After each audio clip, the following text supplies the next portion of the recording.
শুভ সকাল আমার প্রিয় বন্ধুরা, আশা করছি যে যেখানে আছো সকলে ভালো আছো, সুস্থ আছো। লালটু কুন্তি কিচেন অ্যান্ড ব্লগে আরও একবার জানাই সবাইকে স্বাগত আর অনেক অনেক ভালোবাসা। এটা কি কড়া চিকেন হলো? হ্যাঁ, কড়াই চিকেন। আর হান্ডি চিকেনটা একবার খোলো দেখি। গ্যাস বন্ধ করে ঢাকা দিলাম, ব্যাস। এটা কিন্তু গ্যাস বন্ধ করা আছে, দেখবে ভিতরে ফুটছে। মাটির হাঁড়ির এইরকম একটা ব্যাপার, দেখছো? আর একটু কাছে আনো, দেখো এখনো ফুটছে। আজকে বিশ্ব চা দিবস। দেখো আমার পতিদেব এখানে চা করছে, সবাই মিলে আজকে চা খাবো। সত্যি এরকম ভাগ্য সব মেয়েদের হয় না, আর প্রত্যেক দিনই ও চা করে দেয় আমাদের।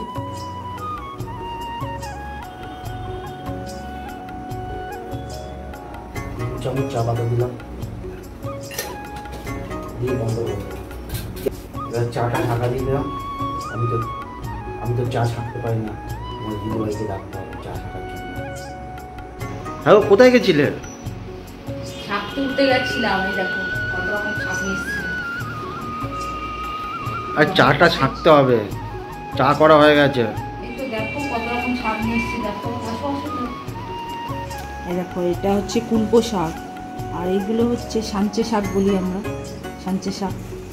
আর এইগুলো হয়েছিল, এগুলোও নিলাম। এটা কি শাক গো? এটা নাম জানি না, কিন্তু এই শাকটা খাই গো। 3 রকম শাক আছে। ঘাস বলে খাওয়াচ্ছ না তো? না না, কত শাক হয়ে আছে আমাদের পাশের জমিটা, তাই একটু তুলে আনলাম। গরমের সময় তো একটু শাক ভাজা। তুমি তাড়াতাড়ি কি চাটা ছেঁকে দাও। আচ্ছা, দিচ্ছি। অনেকক্ষণ হয়ে গেছে।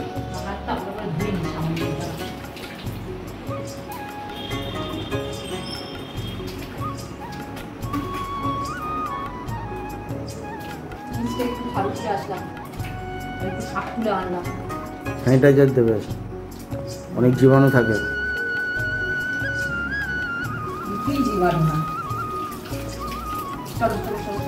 স্যানিটাইজার দাও।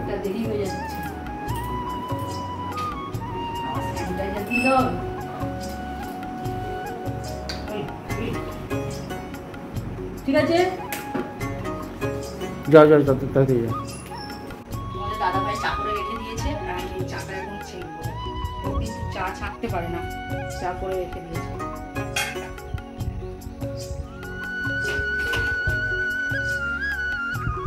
আমরা কিন্তু চায় চিনি খাই না, তাই জন্য চিনি দেওয়াটা দেখাতে পারলাম না। চিনি ছাড়া খেতে হবে। কালারটা কেমন হয়েছে? সেন্টটা ভালো হয়ে যাচ্ছে। বন্ধুরা দেখো চায়ের কালারটা কেমন হয়েছে। চলো চা খেয়ে নিই। আজকে রবিবার, একটু বেশি করেই কাচাকুচি করব, তাই দেখো ঘরের পর্দাগুলো আজকে খুলে নিলাম। আর জামা কাপড় ভিজিয়েছি, তার সাথে এদিকে 2খানা পর্দা নিয়ে নিলাম। আর কি বলো তো, গরম পড়েছে এমন, পাইপের জল যেন একদম গরম, মানে গরম জল দিয়ে পরিষ্কার করলে যেরকম হয় সেরকম হচ্ছে। এটাই সুবিধা, গরম জলও পেয়ে যাচ্ছি আর ঝটপট ময়লাও উঠে যাচ্ছে। গরমের সময় বেশি জলের কাজ করতেই ভালো লাগে, শীতের সময় কিন্তু এটা মনে হয় না। তাই যা যেখানে আছে বেশিরভাগটাই আমি এই গরমকালেই কেচে নিই। আজকে চিকেন রান্না করব, আর এই চিকেনটা 2 রকমভাবেই রান্না করব। একটা কড়াই চিকেন করব আর হান্ডি চিকেন করব। আর কিভাবে করব সেটা সম্পূর্ণ তোমাদেরকে দেখাবো। এইখানে দেখো বেশি করে আমি আদা রসুন বেটে নিলাম। চিকেনে আদা রসুন দেওয়ার পরে কিছুটা আদা রসুন আমার বেশি থাকবে, সেটা একটা এয়ারটাইট কৌটোর মধ্যে রেখে দেবো, অন্য তরকারিতে ব্যবহার করতে পারবো। দেখো এখানে আমি চিকেনটা ভালো করে পরিষ্কার করে ধুয়ে নিলাম। আর এদিকে আমার পেঁয়াজ ভাজা হয়ে গেছে, আর আগেকার আদা রসুন বাটা ছিল লঙ্কা দিয়ে, সেটাই দিয়ে দিলাম। এইবার আদা রসুনও ভালো করে ভেজে নেবো। আর কিছুটা আদা রসুন দেখো আমি রেখে দিচ্ছি কৌটোর মধ্যে করে। আর এরকম রাখলে অনেক দিনই ভালো থাকে, মানে আরও 3-4 দিন আমি ব্যবহার করতে পারি অন্য তরকারিতে। আর সবসময় তো বাটা যায় না। এর আগেও আমি একবার হান্ডি চিকেন করেছিলাম, কিন্তু তোমাদের সাথে শেয়ার করা হয়নি। আজকে ভাবলাম হান্ডি চিকেন করব আর তোমাদের সাথে শেয়ার করব। এইরকম রান্নার ভিডিও করতে গেলে অনেক ধৈর্য লাগে, সময় লাগে, আস্তে আস্তেই করতে হয়। কিন্তু আমাদের সব সময় তাড়াহুড়োর মধ্যে রান্না করা হয়, অতটা ভিডিও শ্যুট ভালো হয় না, এডিটও ভালো হয় না, তাই আমি রান্নার রেসিপিগুলো তোমাদেরকে দেখাতে পারি না। এবার একে একে মশলা দিয়ে দেবো। দেখো প্রথমে এখানে নুন দিয়ে দিচ্ছি, হলুদ গুঁড়ো দিয়ে দিলাম, লঙ্কার গুঁড়ো, জিরের গুঁড়ো। এইবার মশলা ধোয়া জলটা দিয়ে দেবো। চিনি দেব। মশলা কষা হয়ে গেছে আমার, এইবার ধোয়া চিকেনগুলো দিয়ে দেবো। মশলার সাথে চিকেন ভালো করে মিশিয়ে নিতে হবে, তারপরে আস্তে আস্তে ঢাকা দিয়ে ভালো করে কষিয়ে নিতে হবে অনেকক্ষণ ধরে। কখন খেতে দেবে গো? অনেক দেরি হয়ে যাচ্ছে তো। এই তো এইবার দেবো, রান্না হয়ে এসেছে, দাঁড়াও আর একটুখানি। এবার আলু দিয়ে একটু কষিয়ে নিই, তারপরে চিকেন কষা কমপ্লিট? হ্যাঁ, চিকেন কষা হয়ে গেছে। এবার একটু আলু দিয়ে কষবো, তারপরে ব্যাস। দেখি কালারটা কেমন হয়েছে। কালারটা ভালো হয়েছে না? দেখো আজকের অনেকক্ষণ ধরে কষেছি। হালকা হালকা গন্ধ পাচ্ছে। হালকা হালকা গন্ধ পাচ্ছ? আমি তো ভালোই গন্ধ পাচ্ছি। না, পুরোপুরি গন্ধ পেলে অসুবিধা আছে না, তখন খেতে ইচ্ছা করবে সঙ্গে সঙ্গে। খাবে এক পিস দেবো? না, কষা খাবো না, একেবারে কমপ্লিট করে খাবো। ওইটা কি ডাল কমপ্লিট হয়ে গেছে? হ্যাঁ, ডাল হয়ে এসেছে। টক ডাল? হ্যাঁ। বাহ, গরমকালে টক ডাল ভালো লাগে। টক ডাল করলাম আর মাংস করলাম, আজকে এই দিয়েই খাওয়াবো। আর একটু তরকারি আছে কালকে। ঠিক আছে, আস্তে আস্তে রান্না করো। আজ রোববার, বেরোনো কোনো ঝামেলা নেই, অফিস যাওয়ার। সব কাজকর্ম সেরে তারপর রান্না করতে এসেছি, ওই জন্য একটু দেরি হয়ে গেছে। গরম মশলা দিয়ে দিলাম, রান্না হয়ে গেছে, এবার খেতে দিয়ে দেবো। ঢাকা দিয়ে দিচ্ছি। এটা কি কড়া চিকেন হলো? হ্যাঁ, কড়াই চিকেন। আর হান্ডি চিকেনটা একবার খোলো দেখি। গ্যাস বন্ধ করে ঢাকা দিলাম। এটা কিন্তু গ্যাস বন্ধ করা আছে, দেখবে ভিতরে ফুটছে। মাটির হাঁড়ির এইরকম একটা ব্যাপার, দেখছো? আর একটু কাছে আনো, দেখো এখনো ফুটছে, কিন্তু একটু আগেই বন্ধ করে দিয়েছি।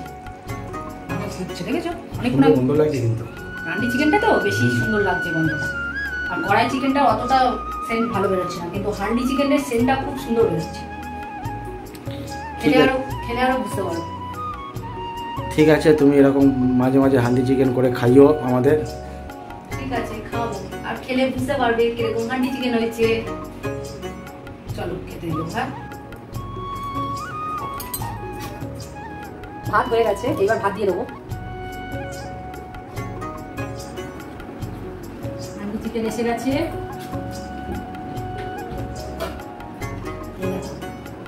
খুব সুন্দর সেন্ট বেরিয়েছে।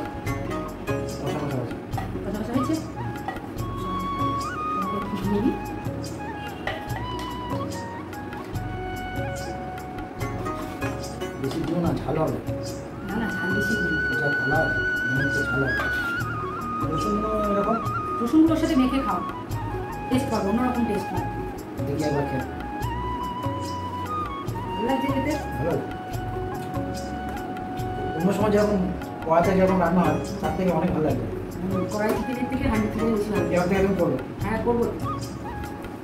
হান্ডি আছে কেন করবো? মাটি হাঁড়িতে রান্না করলে বেশি টেস্ট হয়। সরষের তেলে ফ্লেভার আসছে। সরষের তেল, তারপরে রসুনের কোয়া। হ্যাঁ, খেয়ে নাও। দেবে। কি হয়েছে? দেবে? দেখো এমন লাগছে দুধটা দিয়েছিলাম আমি। একটু খাও। একবার খাবো না? একবার খেতে নেই। বাবা, এখন একটু ডাল দেবো। আচ্ছা, খাও। আগে খাবে, অল্প করে ডাল দিলাম।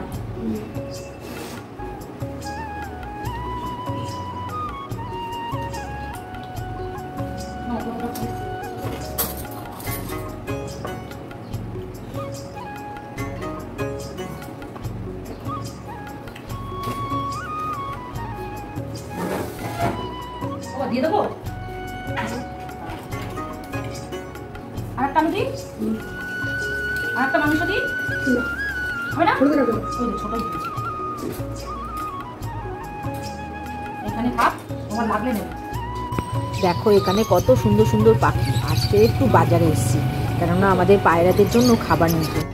পায়রাগুলোর কতদিন গম খাওয়ানো হয়নি, মানে বাজারে যাওয়া হয় না আর গমও আনা হয় না। আজকে চলে গেছিলাম গম আনতে, আর তার সাথে গঙ্গা জলটাও নিয়ে নিলাম। আর দেখো সন্ধে হয়ে এসছে। আর তোমরা যারা এতক্ষণ ধরে আমার ভিডিও দেখছো তাদের সত্যি অসংখ্য অসংখ্য ধন্যবাদ। আর যেখানে আমরা গঙ্গার জল নিতে এসেছি এটা আমাদের বাড়ির থেকে অনেকটা দূরে, আর এখানে একটা ভালো মন্দির আছে। আজকে তোমাদের দেখাতে পারলাম না, অন্যদিন আমি ঘুরিয়ে তোমাদেরকে দেখাবো। তো চলো বন্ধুরা, আজকের ভিডিওটা আর বড় করছি না, এখানেই শেষ করছি। তোমরা সকলে ভালো থেকো, সুস্থ থেকো। আর যারা নতুন বন্ধু হয়ে আমার এই ভিডিওটা দেখছো তাদের আমার পাশে থাকার জন্য অনুরোধ করছি। যারা পুরনো বন্ধু হয়ে আমার পাশে আছো তাদের অসংখ্য অসংখ্য ধন্যবাদ গো। ব্লগটা কেমন লাগলো তা কমেন্ট করে অবশ্যই আমাকে জানিও। আর যদি ভালো লাগে তাহলে একটা লাইক করে দিও। তাহলে আজকের এখানেই শেষ করছি, আবার দেখা হবে পরের একটা ব্লগে।